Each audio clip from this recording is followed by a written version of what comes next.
Welcome into the Still Curtain podcast. It is Monday, July 15th, and we are 9 days away from the Steelers reporting to training camp in Latrobe.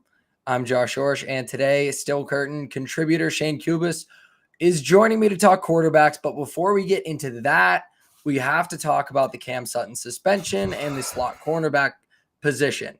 So, Shayne, first of all, how's it going? Welcome to the show.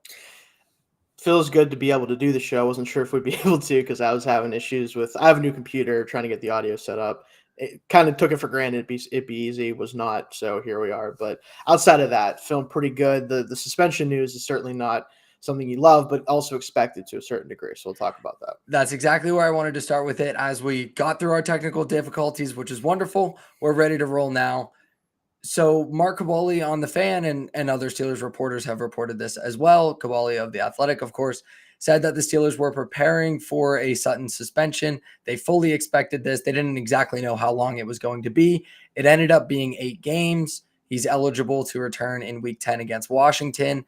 And that brings us to kind of a hodgepodge of nickel options for the Steelers. Players like Beanie Bishop, Josiah Scott, possibly bringing back Patrick Peterson. So, Shayne, I'll start with you. Who do you think the Steelers should go with at nickel? Obviously, not knowing how preseason and training camp turns out, do you think they have enough talent on the roster right now, or do they need to add somebody? I think ideally you add somebody unless you think that one of, like you said, Beanie Bishop, Josiah Scott, maybe even seeing if Dante Jackson can move inside and let one of the young, taller, more physical outside corners pair with Joey, Darius Rush, or Corey Trice Jr., if they're ready to do that, right? But I do think it puts them in a bind because they know what it's going to be when Sutton is back, right? They know he's going to be the guy. That's why he was brought back in, despite the suspension coming and the issues with him. But in the meantime, like I said, until they did that move with Sutton, we didn't really know what the slot position was going to be for the Steelers. So, and that's been an issue since they let him go, right? Like that was kind of, it's been up in the air. So I think that right now they're hoping that someone on the roster emerges because I think that Sutton was their kind of like stopgap veteran situation until one of those guys hopefully prove that they could come in and do that. But for now, like it's probably going to have to be an outside guy unless they see something from those guys during camp.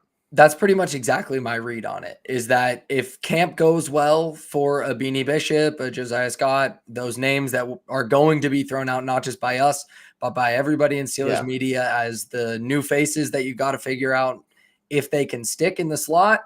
If one of them emerges, they feel good about it. Or like you said, they trust Jackson going inside and maybe Trice is emerging as that guy on the outside. Then you do that. For me, the guy I would kind of look at, there are a lot of veteran corners and defensive backs and safeties still out on the market. Justin Simmons seems like an intriguing one to me personally. He played 144 snaps in the slot last year, 594 at free safety, 230 in the box. So that just gives you more versatility. I know the Steelers felt comfortable bringing Minkah Fitzpatrick down near the line of scrimmage last year, but that's something I was very critical of them for because it's not his best position. So do you think adding another safety could potentially solve that problem? Because that's how I see it, if you can keep Fitzpatrick off the line of scrimmage. Yeah, if it keeps Fitzpatrick away from the line, because ultimately, as good as he is at doing everything, and you've talked about it before on some of your shows, and Tommy and I were talking about it throughout the season last year and in past seasons with him, his value, what makes him different from a lot of other safeties is his ability to range in the back end, to make plays on the football. And you can't do that, obviously, at least not in the same way that he's able to do it when you're close to the line. And, he can play the slot if he wanted to. He can man up on tight ends. He can do all that stuff.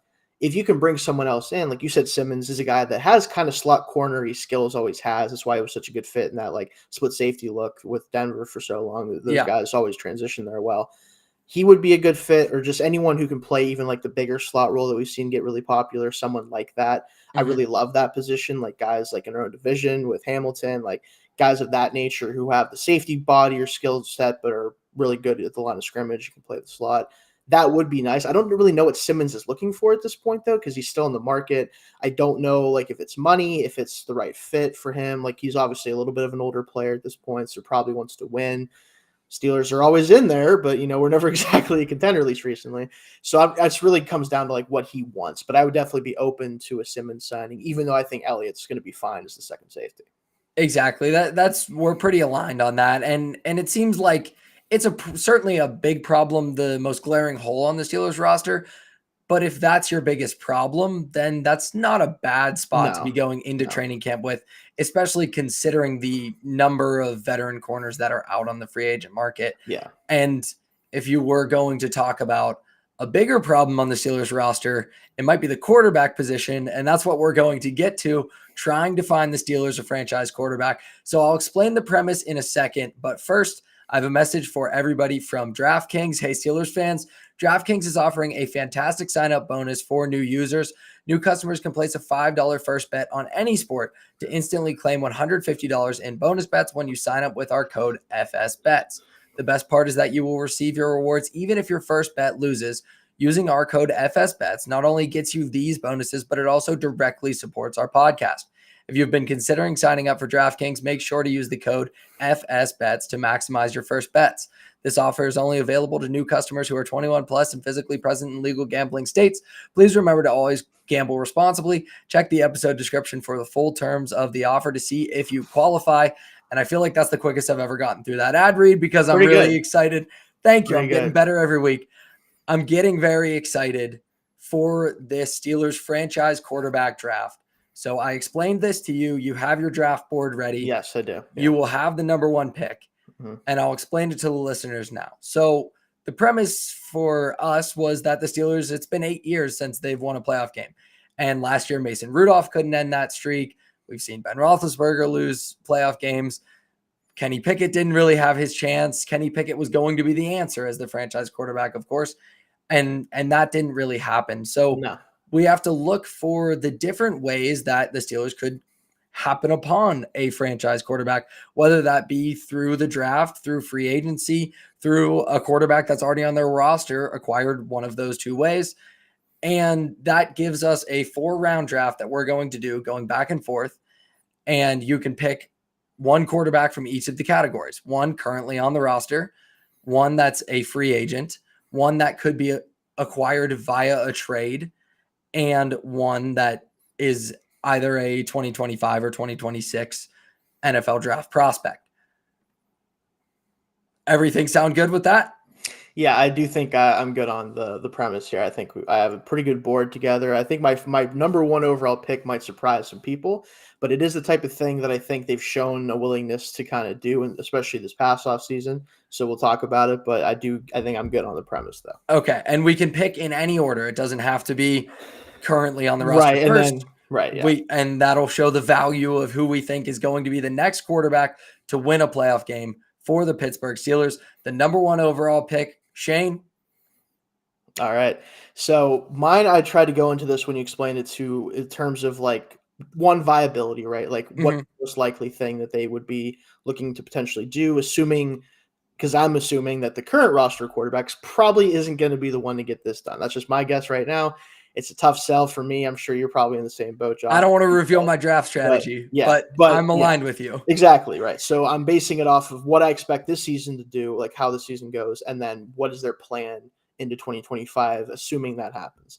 I think the number one guy that would make sense, won't cost too much, might be looking at his way out of the team he's currently on. They just hired a new coach. He might want to bring in a new quarterback. I'm talking about a trade for Geno Smith next season. I think that he is a player that has shown that, obviously now that he's an older player, that he developed really nicely as a backup for years behind different quarterbacks, showed what he can do with the Seahawks past 2 years. And I think as good as he's been overall, like I think that Seattle is going into like a new kind of direction right now with coach Mike Macdonald. Bring him in, going defensive. I think he's going to want to find a quarterback that might fit what he wants to do offensively a little bit more. And I think he could be had for, not anything too crazy, because we see what the Steelers were doing. They're trying to do value trades in different areas. I think Omar Khan might see him as a guy that, if he plays well next year as well, going to be, I think it's like the cap, it's going to be like $38 million for 2025, something like that, which for a quarterback nowadays that's startable is nothing, essentially. Absolutely a manageable price. Yeah, who cares, right? And it's going to be more viable than like a free agent, like a big-time free agent, which I'm sure one of us will eventually talk about here soon. It might be sooner than you think. Exactly, right. So I think that would be the guy that I'd be targeting if I was the Steelers, assuming that he was made available for 2025. So that would be my first pick there. I love the pick. It was absolutely on my board, not my 1-1 on Mhm. the board, but absolutely on my board. So I was just pulling up his cap numbers. He signed a 3-year, $75 million Mhm. contract back in 2023, coming off that good season Yep. when Wilson went to Denver. And you're exactly right. $38.5 million will be the cap hit for 2025. And Mhm. then he's a free agent at 36 years old after that for 2026. So Yep. another bridge, possible stopgap type of quarterback. And that's where the Steelers have been living Yeah. in the Omar Khan era. And it's a place that I feel comfortable with until they are ready to take the leap to Yes. a Right. draftable prospect. And I'm sure you've listened to me talk about dart throws dart Yeah. throws at the quarterback position. But that's really what I believe is the philosophy. And I really like the Geno Smith dart throws because he's a big arm pocket passer that's going to be willing to stick in there.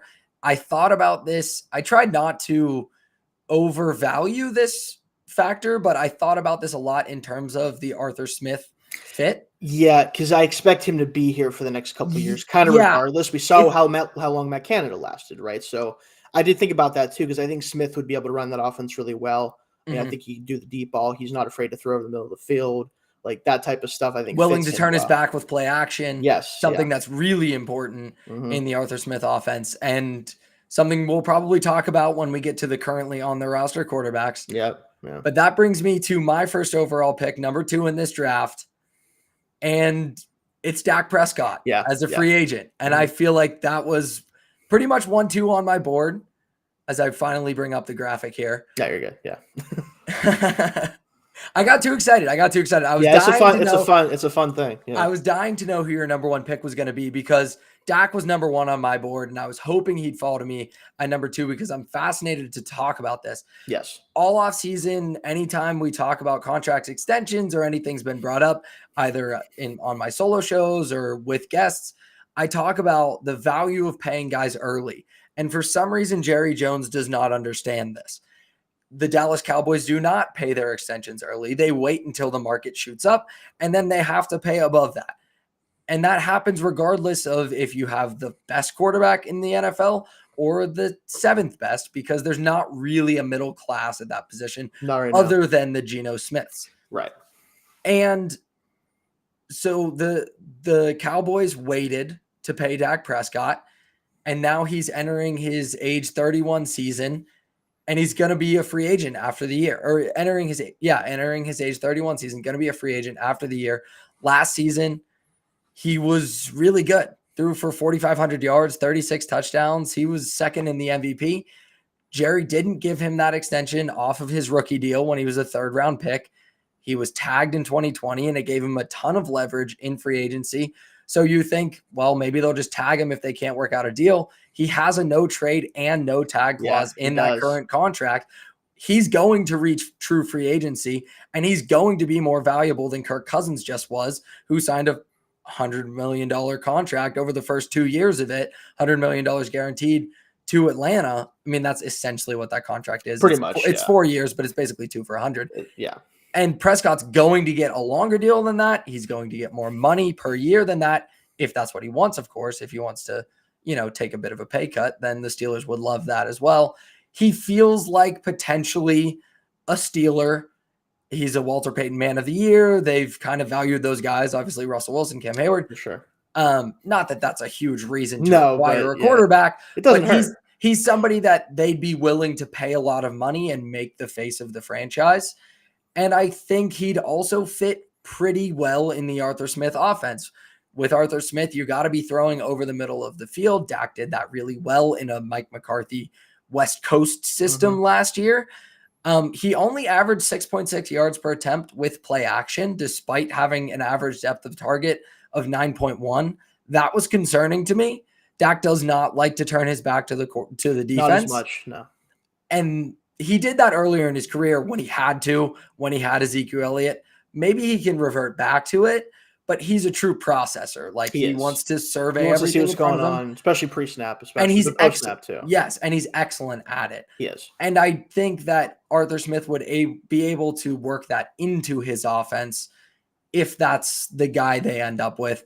I think the Steelers should go after Dak Prescott after the year, even though it would hurt their cap situation. It would be harder to keep the most expensive defense in the NFL together if you have one of the most expensive quarterbacks. But quarterback is more important than a defense, and you got to get one who's stable and who can win playoff games. Dak hasn't won a Super Bowl. I think it's possible that he could in the right situation. And I would want the Steelers to sign Dak Prescott in free agency. Your thoughts? So I would have taken him one if I felt more comfortable that they would do it. So that's my only that's a caveat, fair critique. right?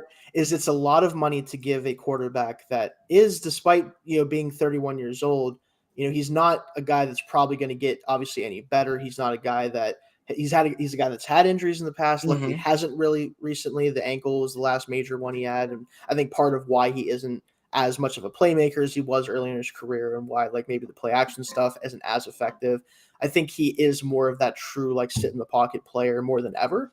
And I think that player still works in the NFL if he's as good at being that as Prescott was last year. Yeah. But it is a situation where you're paying a guy who is, in his 30s now, granted very early 30s, but still 30s.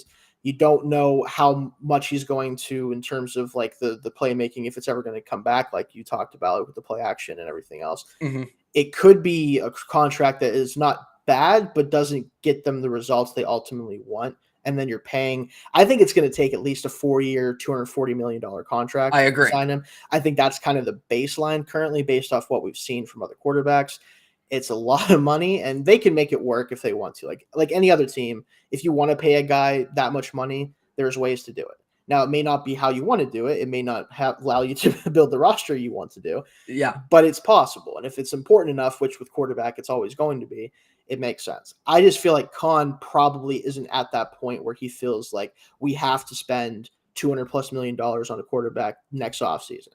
I worry that he's going to be like, let's just do the route, like the Geno Smith route, right? Yeah. Or the whatever route, and kind of just try to slow play this a little bit more, try to let this young offense develop a little bit more before we shove the quarterback into it fully. So, and I think that's a great point, because this type of contract, especially with a quarterback reaching free agency, which does not happen. It just doesn't happen much. It doesn't happen. Shouldn't have happened. It's crazy that it's going to happen 2 years in a row, because it should never happen. Yeah. And you lose any type of surplus value. Like the Steelers, I don't believe in Russell Wilson. That contract has a ton of surplus value because you're getting a starting quarterback for no money. Pretty much, yeah. It's insane. And the other point that I think is the really good one that you brought up, the number one job for most general managers and head coaches in the NFL is to keep the job. Yes. That's not the case in Pittsburgh. No. Omar Khan is going to have a 20-year runway to lead this organization. Yeah. And he's going to feel comfortable, at least for a few more years, to not take a huge swing at quarterback and maybe try to get one with the 18th pick in the first round or wherever the Steelers end up. I'm not so sure. I do like that model. Eventually, you got to get somebody. Right. You do have to commit at some point. You have to commit at some point. Right. And I think there have been reporters who have talked about this a lot, just the feeling around an organization when you have a quarterback versus when you don't. There's just a confidence level. Like, they are human beings. As much as we talk about surplus value of contracts, these are human beings who want to play hard. If they believe in their quarterback, they will play harder. That is human nature. And an organization needs that. The Steelers less than other organizations, though, because of the stability. So I agree with you. I think it's a great point. I do think there's a 20% chance it happens next offseason. It could. And if they got Dak, I feel very confident they would win a playoff game. Me too. So to me, there's value in this draft pick going early, because there's so much uncertainty with the other options on the board. For sure. And that brings us to your second pick. Yeah. I think that those two are the ones that made the most sense to me in terms of, like, again, if you apply the viability of it, how reasonable it would be for the Steelers to do it, how likely it would result in a playoff win, obviously, is the ultimate goal with this. So those two are definitely ones that I'm definitely like, okay, those are the ones who make the most sense. Now, past that, it does start to get a little bit dicey, right? So you've taken free agent, I've taken trade. That tells you a lot about where the Steelers are at, and the fact that we don't really think that they have a quarterback on the roster. Yeah. So, and my second pick will also not be a player on the current roster. I'm actually going to go. I thought about going the free agent route, but The guy that I like the most there would be if you waited till 2026 for Geno Smith to just become a free agent, and I'm not going to do that because that's not fair. I already took him. I'm going to go the draft route. There's a guy that I really like. Now, he has a small sample size is the problem, and I think this year is going to matter a lot in terms of, one, whether the Steelers could draft him, what the league thinks of him, what I ultimately think of him. But I think this is a guy who could, even with a really good season, not go high enough that we would not be able to get him. Can I guess? And yes, you can. Connor Wegman? Yes, actually. Nice. Exactly. I feel really good about guessing that. Go ahead on Connor. Yes. I like him too. No, I think he fits. Again, I'm going with the fact that he would be a guy that would fit the offense, I think, a lot. Now, in a small sample size, excellent throwing over the middle of the field in 2023. Was very good in the small sample size doing that. Texas A&M quarterback for the listeners. Texas A&M quarterback. He was a 5-star part of that Jimbo Fisher 5-star bonanza class. That was one of the first major NIL classes that did not pan out at all. Jimbo Fisher's now gone. Wegman's had a lot of injuries, but before he had a season-ending injury last season, even behind a horrible offensive line, I think he was pressured on upwards of 40% of his dropbacks. That. It was something absurd because I've done this deep dive. But he had really good production despite the dysfunction around him. So continue. I just wanted to set the scene with who Connor Wegman is. He was like Spencer Rattler level of pressure, which if you watched Spencer Rattler last year, was not fun to play a quarterback if you were him. But no, that's the thing with him is I think he has a lot of untapped potential still. And more importantly, I think the things that he does well already are going to be really good fits whenever we get to the offense with Arthur Smith. We're going to see what that looks like ultimately as this year plays out. I want to see if it's different than what we've seen in the past, if it's a lot of the same. I expect a lot of the same. I will say that. Yeah, but if it's going to be a lot of the same, if there's going to be a lot of the same, though, Wegman I do think would make a lot of sense schematically and with his skills, the 5-star pedigree. The Steelers love that. He's going to come from a Power 5 school. The one thing I will say, Texas A&M is kind of a little bit far for them to normally go. They don't like to go that far typically, which is a funny thing to consider, but it is how the Steelers draft. It's real. Yeah. It's unfortunately you have to kind of consider. Now, Colin, I think, is going to be a little different as we go along. I think he's going to care less about that type of stuff, but it's still something. I mean, we just saw him draft Troy Fautanu out of Washington. We saw that already kind of take place, but it is something to consider a little bit. But again, I think he's going to be in that weird tier of I think as the season progresses, especially if he has a full healthy season, he's going to climb the ranks. And there's already some people that really like him a lot. Some people who don't. Obviously, they might not think about him much because he hasn't played a ton of football up to this point. Yeah. But this is not going to be the strongest quarterback class, I don't think. I think a lot of people believe that. Carson Beck's kind of like that de facto one for a lot of people just because, on a really talented roster, really good pocket passer, kind of safe shooter. Sanders is all over the place with what people think of him. Someone's going to have to emerge kind of in that second tier of quarterbacks or maybe up into the first tier. Yeah. And he's about as good of a bet as any. And I think he would be a player the Steelers would covet in a draft like this where they can attack that position later in the first round if they get that far down the first round. I think it's a really good pick because I was also keeping in mind the accessibility in the draft. I don't think a Beck is going to be on the table. Probably not. And I don't know how much I love Carson Beck. I do like him in structure. I don't know when there is pressure. Yeah. I don't think Carson Beck would have been as good in the Texas A&M situation as Connor Wegman was. He has better athleticism and more in his limited sample size. So with Wegman, I pulled up some of his numbers. So the pressure numbers last year, he had 133 total dropbacks across 4 games before he had a season-ending injury. He was pressured on 55 of those, so 41.4%. In the Miami game, which is kind of the one that a lot of scouts want to point to because it's good competition. Obviously, he torched Louisiana Monroe, but that's a different situation. In the Miami game, he had 57 dropbacks, finished with 336 yards, 2 touchdowns, also had 2 interceptions, completed just under 60% of his passes, and he was pressured 29 times in that game, sacked only once. So that is incredible pocket awareness. Yes. Really good, downfield arm, was willing to still push the ball on those over 40% of pressure dropbacks for the entire season. He averaged 10.1 average depth of target. That's the exact same as his unpressured ADOT, 10.1. He didn't care. And he got the ball out of his hands quickly and decisively. He was still well under 3 seconds time to throw when pressured. You don't see that a lot, especially from college kids, that when they feel the heat, they want to use their athleticism because that's what worked in high school. Wegman, not really that way. I Not really. like a lot of the indicators from him. We just have to see a lot more. Yeah, there's a lot of underlying things you can look at that go, okay, this guy handled this about as well as you could ask a college player to do, especially one who was a sophomore. Yeah. Like it's again, like you look at what they are looking for in a quarterback, right? You want a guy for this offense that reads the field, get the ball quickly, attacks the middle of the field, is willing to go deep whenever asked to. Like that's the stuff that he showed in a limited sample size. And I think he's going to be a good enough prospect to where if they take him, let's say they're picking somewhere between 15th and 20th. Like if you take him in that range, it's probably going to be good value for him, regardless of kind of how his season goes. I think he's going to be in that range where they might be able to do that. So I love the pick. I think it's a great name to bring up. We're still a long way from the upcoming draft. For sure. But I wanted to give Steelers fans names to look out for this year. Yeah. That's kind of the premise of this is we maybe don't have the guy on the roster. Here are the guys you can look for that could be the answer.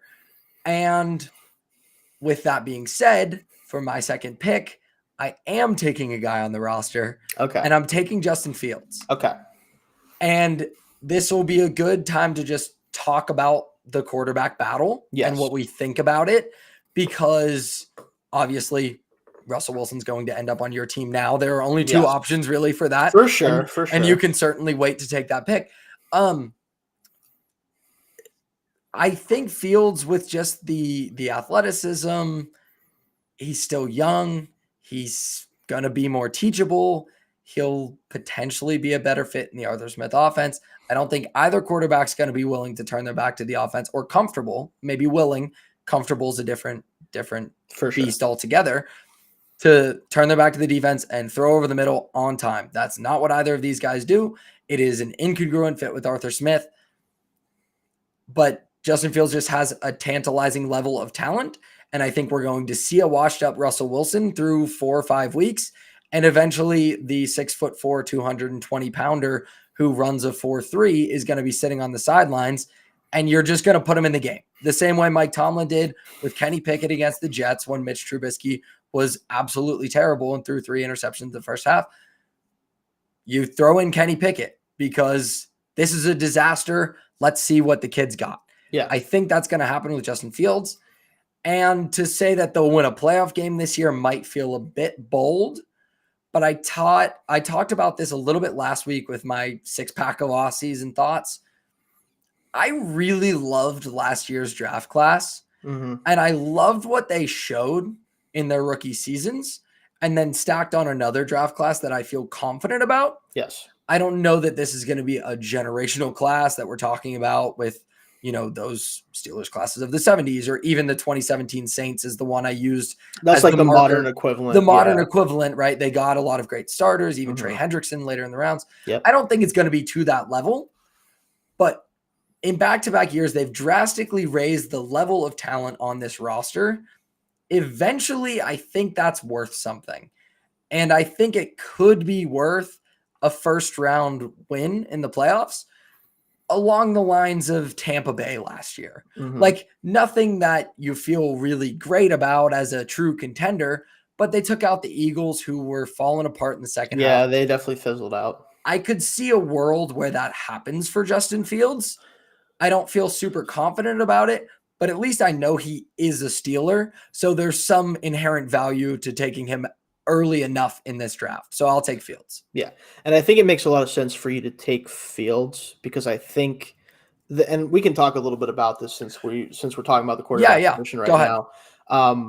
I think if the Steelers were to win a playoff game this season, it would be because they made the switch to Fields at some point during the season, and the offense just took a little bit of a step up and allowed them to compete with teams that have offenses that can score 30 points a game, even on a defense like ours. Like that is kind of the ultimate outcome that you'd want, is for Fields to be the guy. And I've talked a lot about this whenever they made the moves at quarterback. I understand bringing Wilson in because, again, he doesn't cost you anything in the Yeah. grand scheme of things. You have a veteran on the roster who can start for you. It was not so bad last year that he's unstartable or anything. Just obviously he was bad enough, and Sean Payton didn't like him enough to tell him to go, pack his bags despite a dead cap of how many $100 million it was. Yeah. It's insane, but that's the largest dead cap in NFL history, over Exactly. $80 million over the next 2 years. Exactly, and it is what it is. But Fields, to me, like, as much as he has still very noticeable warts, like if you look at his tape from the past 2 years, especially, you know what he can do as a runner, as a deep ball passer. I think he's one of the better deep ball passers in the NFL. It's just I agree. like, he's a very weird player. Yes. His warts, unfortunately, are things that are more things you have to do consistently, and his strengths are stuff that guys normally don't have to do very often, right? Run and throw 50 yards on the field. So it's tough with him, where I think obviously the ceiling is significantly higher. Yeah. But I also think the floor is not that much lower than with Wilson. I think the rushing ability gives you a very high floor if you lean into it. So not to jump you, because for sure continue, but my primary job here with Fansided is college sports writer. Yes. Yeah. The team I loved writing about the most last season was Alabama, because Tommy Rees, their offensive coordinator, who I believe now is I forget where Tommy Rees is now. I forget where he went. Yeah. Yes. But Tommy Rees is fantastic, and he deserved to have a better job coming out of Alabama and maybe even be in the running for that head job, but that's not really how things work. Yeah. So he completely reconfigured the Alabama offense after Jalen Milroe got benched. Alabama lost to Texas. Milroe gets benched. Then they bring him back and say, okay, he's not great at identifying pressure. He's not accurate on short throws. We're not going to ask him to do those things. He is built like a linebacker and runs like a running back and throws a beautiful deep ball. Those are some of the most valuable things that a quarterback can do if you lean into them. Yeah. You have to string together 5-yard completions to build a drive. If you hit 130-yarder, that's valuable. That's incredibly valuable to flip field position and change things. And if you hit a 30-yard run because you're one of the most athletic people on the football field, that's valuable. If the Steelers can find a way to lean into it, a la the Alabama offense last year, who also had a monstrous offensive line, which I think the Steelers could have one of the best in the NFL. They could. There's something there. Yes. And it absolutely has a high-end outcome, like you were just talking about. And that's the key thing for me, though. And this is why I don't know if Fields will be inserted. And if he does, I don't know how well it's going to go, because Arthur Smith, his offenses in Tennessee were very effective. Like we cannot deny how effective they were in Tennessee. When Ryan Tannehill was playing very good football at quarterback, when Derrick Henry was destroying defenses left and right, all of that. However, I don't know, based on his time with the Falcons, if he's going to be able to best utilize his talent, especially at the quarterback position, where he has not really had the opportunity to even try, because Desmond Ridder was not good enough to cater an offense around. And Ryan Tannehill was already developed mostly by the time, like, he obviously played better in that scheme, but I don't think he was developed by Tennessee. I think he just did better with Tennessee. He was healthy, healthier than he was in Miami, and had a slightly better system. Exactly right. So I think with him, the question is, if Fields gets inserted, is the offense going to change at all? And we just don't know the answer to that. I imagine so, to some degree. Like, you have to be able to do that. But in college especially, I think college coaches are better than anyone else at figuring out, okay, this is what my team can do. Yeah. I need to make them do that, because they can't do anything. Like, with the NFL, there's this expectation that guys are just going to have to be able to run my offense sometimes. Yeah. And I get that to a certain degree. They're professionals, but sometimes that just doesn't work. And you still have to cater to their abilities to get the most out of them. Ideally. I agree. Right. And I don't know at this point if Arthur Smith is the guy that's going to do that. I hope so. I certainly do. That's my concern. But that's why, like, I didn't want to go with one of the current roster quarterbacks until I had to, because even though I think Fields gives them the best chance, and taking him first is definitely what I would have done, I don't know if it's going to work as well as we think it would, because of who the coordinator is. That's really what my biggest question mark with it is. So I think it's a great question, and one we're going to figure out this year. But I think I'm glad you view the position in a similar light, because that's a lot of my feelings on it. Again, with like at the end of the day, before we get to my next pick here, is if your goal this year, like for the Steelers, the problem that I have with them a lot is that their goal is always kind of to just be the best team they possibly can in the calendar year that they're working in. Yes. And I understand, like, you don't want to be bad just to be bad a lot of the time, especially for a franchise like this and a defense that's expensive and aging. Yeah. However, at some point you can just do some upside stuff, right? Like Yes. Wilson is not going to be the quarterback beyond maybe this year and God forbid next, which we'll talk about that at some point. Maybe we'll see how the season goes. Fields could, again, keyword could, be the quarterback for this team for 10 years. Really, like possibly. Am I going to guess at the that? highest tier outcome? Yes, exactly. But there's potential for that. Whereas with Wilson, there isn't. And I don't know if the floor raising of Wilson is enough to tell me that you shouldn't give Fields a full runway just to see if he's the answer. Because we have taken teams with far worse quarterback play than Fields has shown the last 2 years with the Bears to playoff berths. We did it last season. Yeah. Like that's my biggest hang up is, like, I understand Wilson does provide more of stability than we've had in a long time, and Fields doesn't provide that stability as much, but at least the stability, like the non-stability, will be fun sometimes and possibly provide some big moments, right? And at least you're trying to get the answer to who's the franchise quarterback. Exactly. With Russell Wilson, you're not. Like, even in the best case scenario, it is a year, and then you'd have to pay him if it probably worked a good out amount of money really well, and then you have to pay him again. It just doesn't make that much sense to me. Yeah. I would love to see Fields start from week 1. I think he will start by week 5-ish. Yeah. And that takes us to your next pick. Exactly. I'm with you on that one. For me, I'm going to take with the third, I was debating third and fourth pick for the So for what you have left, you have free agent. Yeah, and current on roster. the current roster.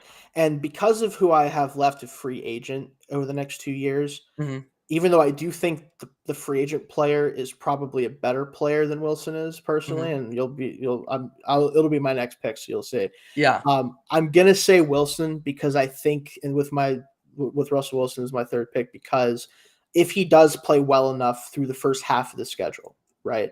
Yeah. If this team is 6-2 or whatever through 8 games, I think that they're going to trust him much more to get them through the absolute just whatever's going on in the back half of the year that the NFL decided to do to this team. Absolutely. I think that they will trust him more to get them through that than they will Fields if he's played well enough up to that point. Now, if he's not really the reason they're 6-2 at all, then I could see them being like, this schedule is about to get really wicked, and Wilson hasn't played very well. Maybe let's make the switch now while we have a chance. But I do think if he plays well enough up to that point, he's going to get the rest of the season just to prove that, whether he should be the guy again next year, try to get them through that. And if they can play well enough to get into the playoffs, again, then you're in the same situation where it's like, they could win a playoff game, with that first game, depending on who they're going up against, right? Yeah. So that's kind of my rationale. But again, I would rather have Fields in that position, but that's why you got to take him first. So it's a roster talent thing, and that's really our argument both ways. And to the Fields point again, if he's not starting, and for that second half of the schedule, if he's not starting by Washington in week 10, he's probably not starting. No, probably not. Unless there's an injury start by Wilson or an injury or something like that, because it just wouldn't make sense at that point to throw him into the fire of a bunch of divisional games in the second half of the year. And it doesn't make any sense. You'd run. Good luck. You'd ride with. Enjoy yourself. Exactly. It would be a disaster. Yeah. So that'll bring me to my third pick, and the board's pretty open because you've taken your trade guy and draft guy, and so you're not going to pluck one of those guys away from me. I'll take Shedeur Sanders. Okay, this would be a fun conversation. Okay. He's on the graphic. I didn't know if you were going to take him. I was going to take him if you weren't. A lot of the reason that I say him, I think Dion would let Shedeur come to play for Mike Tomlin in Pittsburgh. That's unfortunately a big part of this conversation. Yes, it is a huge part of this conversation. It is, unfortunately. Yeah. And I also think Mike Tomlin would be willing to take on that challenge. Yeah, he would. And that's a challenge from an off-the-field perspective. It's not a huge challenge from an on-the-field perspective, because I do actually like Shedeur Sanders, the player. I don't know how you feel about him. There are a lot of instances where he's kind of running himself into pressures. It was a bad offensive line. It was exasperated by the way he played, to the point that they changed their offensive coordinator midway through the season last year, something they definitely shouldn't have done. No. And there's a lot of dysfunction and baggage that comes with it, but the talent of Shedeur Sanders is a top 15 NFL draft pick, I think. Okay. With the value of quarterback, right? Yeah. Inherent value of quarterback. I don't know that the Steelers will be drafting in the top 15, but Shedeur and Dion have said he's only going to be able to play for a couple of teams because he doesn't want his son, Dion does not want his son to go into a bad situation. I think he'd trust the infrastructure in Pittsburgh and maybe pull an Eli Manning and pull some strings to get him to come here. Mm-hmm.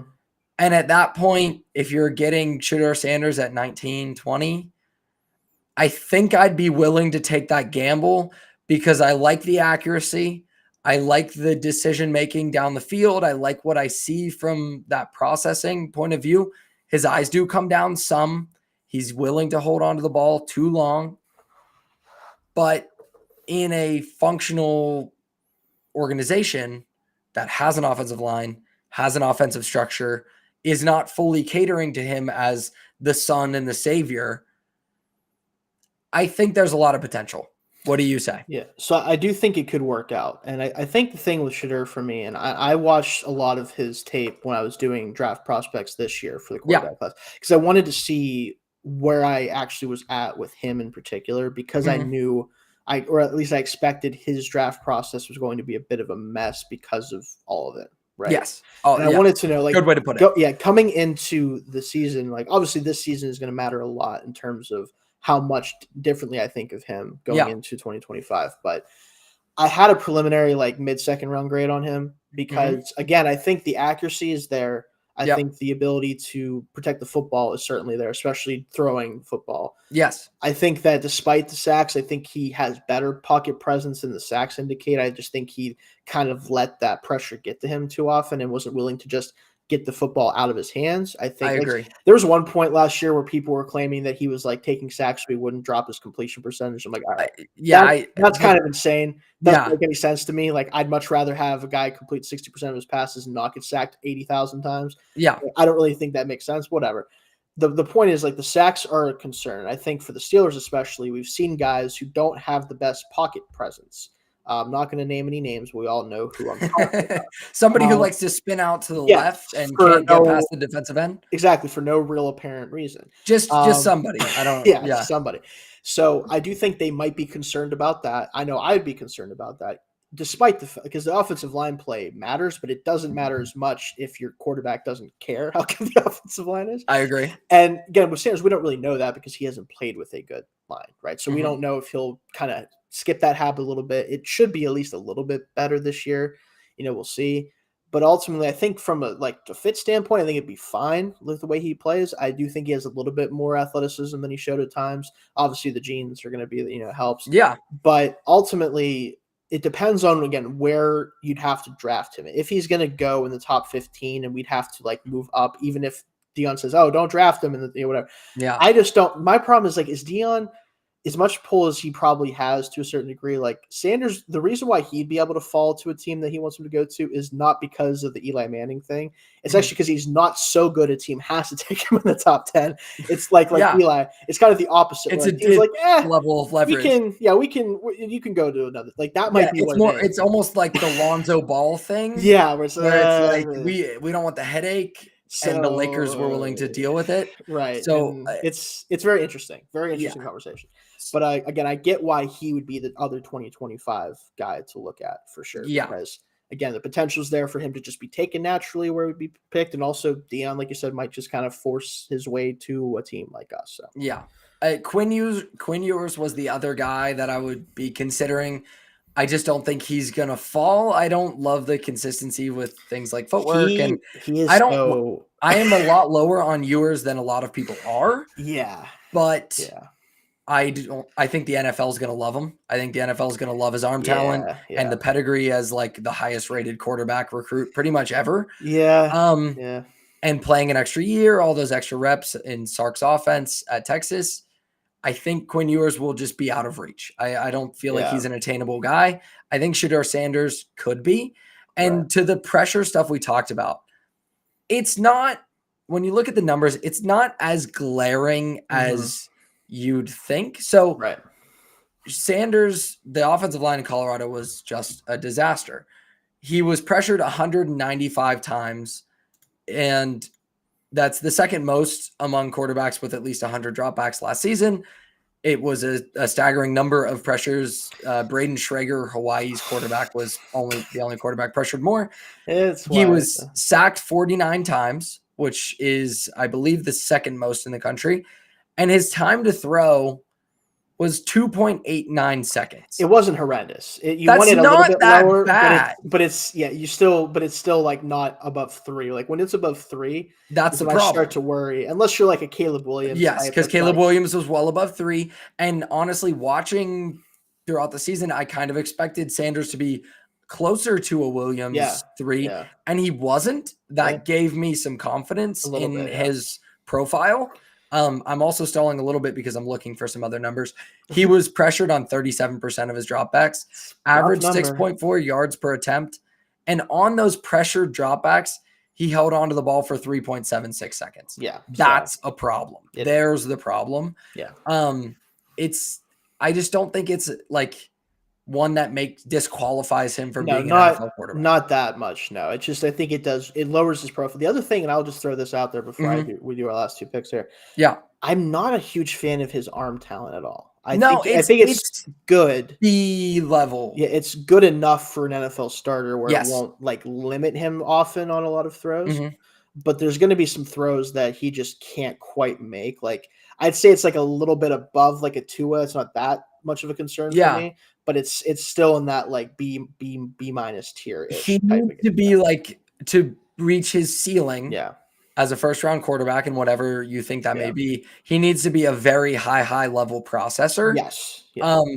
But I think the background playing football for so long, he's shown signs of that. And what I saw, there are signs that player's in there as long as he's willing to trust his offensive line and trust his receivers and get the ball out quick. Right. His performance also fell off a cliff a lot once Travis Hunter got hurt, which was fair enough. His favorite receiver, and there was and there was some receiving talent in Colorado. Not a lot that Shedeur was willing to trust. Yeah, I think he's an intriguing prospect, one worth bringing up, one worth having this conversation about. I don't know that he'll be a Steeler, obviously, but if he was, I would see it working out better than Kenny Pickett. Which, I mean, that's not the biggest bar to clear. It's not a huge bar to clear. It's the most recent bar we have. It's the most, yes, exactly. So that was my thought process with it. Yeah, fair enough. Go ahead with your next pick. So my last pick here, my 4th pick. So this is my free agent pick. Now this is one that I wish it was next year that he was actually a free agent, which he might be a free agent next year, depending on what goes on. But this is this is again a stopgap situation there that I actually would have rather them signed than Wilson. If you want to do the stopgap route. I mean, Tyrod Taylor. Okay. Now he has a 2-year deal with the Jets. We'll see if that stays or whatever.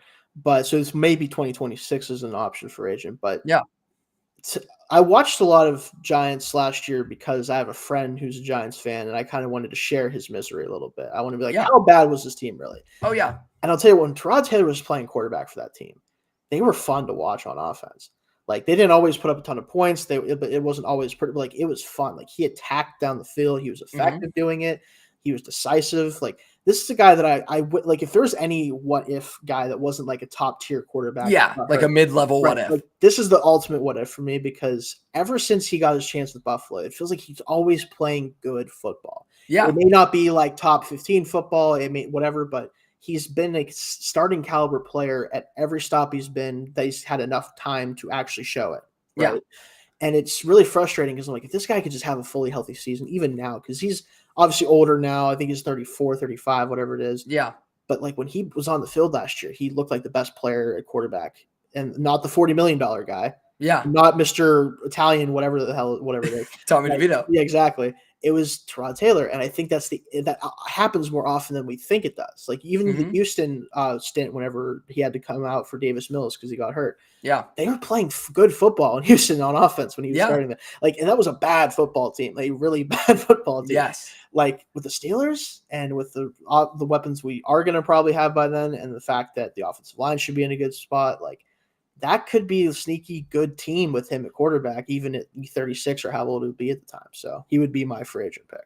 I like it. I'm intrigued by it because there are two quarterbacks kind of like that. I feel like in the NFL, Jacoby Brissett and Tyrod Taylor. Those are the two big ones, yeah. Are serviceable players who continually end up as the bridge and then a more talented or high pedigree player, younger, yes, whatever, takes their spot. They're not the answer. So the franchise doesn't have a lot, into them, a lot invested into them. So they don't need to keep them on the field.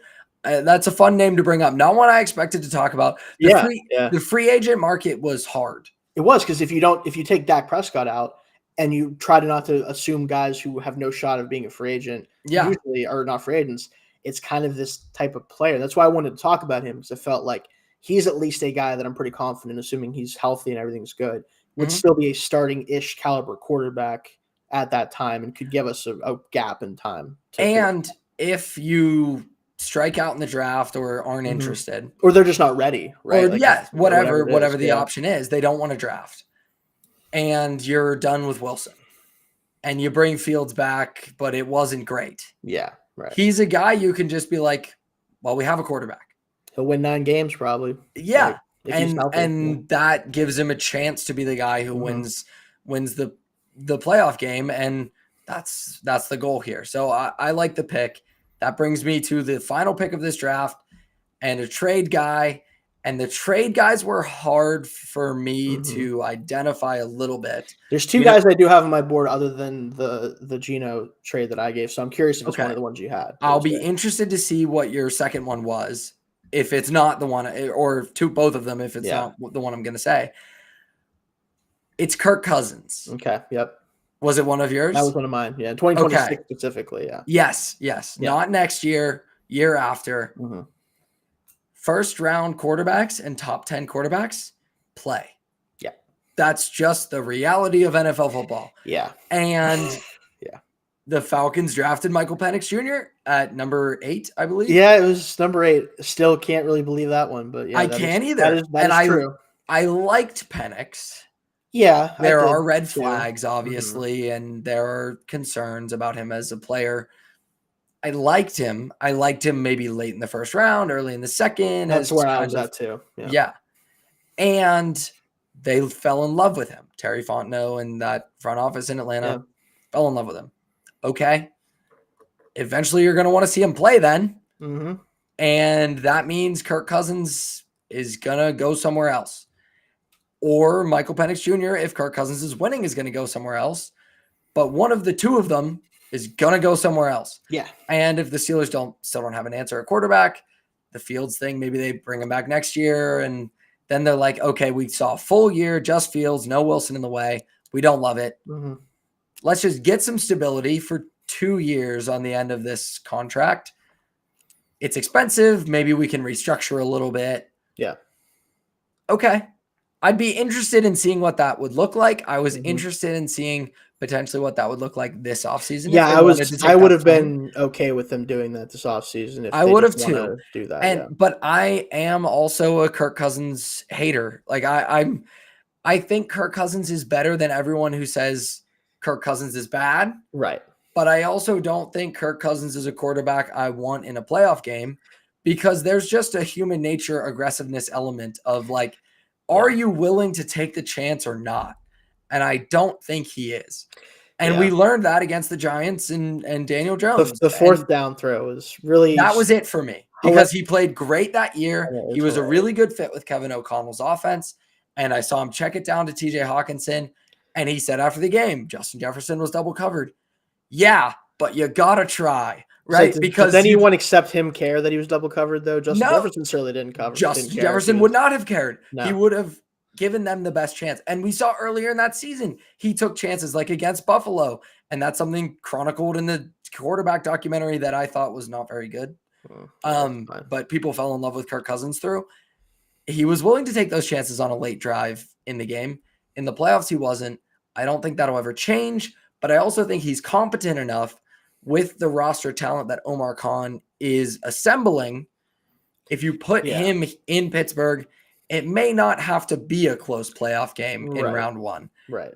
And then round two, you deal with round two when you get there. Yeah. We haven't won a playoff game in 8 years. Yeah, so we'll worry about that when we have the problem. We'll worry about it when we have the ability to worry about it. Yes, it's not a thing I had to worry about for a long time. I'd love to worry about what our quarterback is going to play like after we win one playoff game in the second round of the playoffs. That would be a wonderful thing to worry about. So that's why Kirk Cousins is my last pick. Yeah, I think that's totally fair. I think it makes a lot of sense. Did we want to talk about the guys we didn't Yes, draft? Give me the other trade guy first, and then we'll run through some of the other honorable mentions. Right. So obviously, current roster we're good. We're not talking about John Reese Plumlee or whoever the heck else or Kyle Allen or whatever. Right. We're good. We're good with them. We're good. With my trade guy, the other trade guy I had was Matt Stafford after this year. If the Rams don't have if the Rams don't have a good year next year for whatever reason. If maybe he gets hurt again a little bit, maybe they want to move on and just kind of go into a new era, he might be able to be had for not too much, right? And then his cap hits are pretty high, but they're not much higher than the Smiths and the Cousins of the world. So I think it's like 49-ish million or something like that. And he's 36. Yes. That's not that old. And I don't know. I mean, he's toughed out a lot of injuries. Yes, and he's still playing really good football. His body is probably older than 36 with all of those injuries. Yeah. But I'm a big Matthew Stafford fan. I think people forget about how good Matthew Stafford is and was in that playoff run. Yeah. So I would be interested in the last good year of Matthew Stafford if we could get it. He's somebody I definitely thought about too. Did you have any other free agents that you the only other one, and this is just because they showed a little bit of interest in him, he hasn't gotten a chance to really start or play at all. Trey Lance I threw out as a guy that like they could take a flyer on, similar to like a Wilson and Field situation. If he got a full run, we could potentially. Draft wise, there's two names that we didn't talk about actually. One for 2026 that is way off launch. Like this is a guy who hasn't really played a whole lot yet. Okay. I'm just a big personal fan of him. I'm a Big Ten guy, and he just transferred to the Big Ten following his coach, Aiden Childs. Michigan State. I like Aiden Childs. Aiden Childs. Super athletic, like talented player that I think if he can kind of get Michigan State out of the mud, that'll be a huge kind of flag that you can plant for him and be like, hey, this guy might be a franchise, changing guy. And then this is more of like probably a second, third round option at quarterback if we want to take a flyer. Cam Ward now with Miami. I like Cam Ward. I like Cam Ward a little bit less, but yes, he's too volatile really right now, but he's fun. He is fun. He's got a big arm. He can make some plays out of structure. For sure. He's coming from that air raid kind of style. I'm interested to see what it looks like in Miami.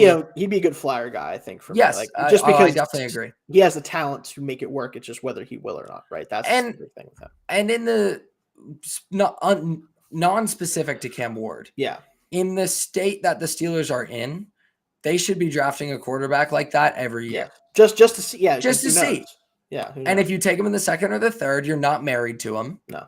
You can absolutely draft another second or third rounder the next year. And it's not even going to clog things up that much because you can still have a Fields, a Wilson, a Kirk Cousins, or whoever. Until you get the guy, keep throwing darts. So I like that. He's a fun name to bring up.